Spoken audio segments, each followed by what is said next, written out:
Tell me, do we get what we deserve? Oh, we get what we deserve.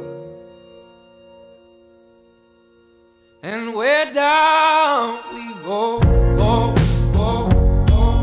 On a décidé de prendre ce qui faisait les caractéristiques. Le stade, qu'est-ce que c'est? Ce sont des moments de joie, de liesse, puis ce sont aussi des débordements. On n'a rien voulu occulter. Donc on a pris, j'allais dire, on l'a fait de manière affective, en fonction des émotions, en fonction de ces moments-là, de cette graduation dans le ressenti et dans l'émotionnel. Et parce que le faire chronologiquement ou même uniquement par sport, d'abord c'était un peu linéaire, un peu bateau, et ça ne reflétait pas la richesse de tout ce qui s'est passé dans ce stade. Ce stade, c'est avant tout de l'émotion.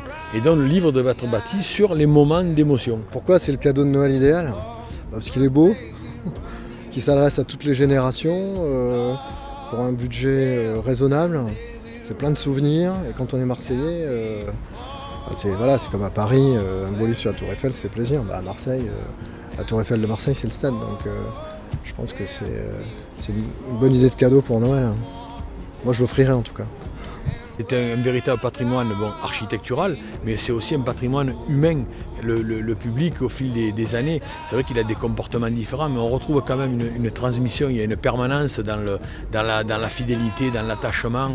Et c'est vrai que on va peut-être dire qu'on exagère, puisqu'on est Marseillais, mais c'est un stade, j'allais dire, unique au monde. C'est quand même la troisième construction au même endroit. Il y a eu des menaces de déménagement assez régulièrement, et le stade est toujours là, de plus en plus beau, avec un public toujours aussi fervent, et c'est vraiment quelque chose oui, c'est vraiment un patrimoine et architectural et humain, et qui est le reflet de ce qu'est Marseille. Au-delà des enquêtes habituelles des sociologues, vous savez, on commence dans les virages, on passe par Gannet, on finit en Jambouin en fonction de son ascension sociale, mais c'est pas que ça.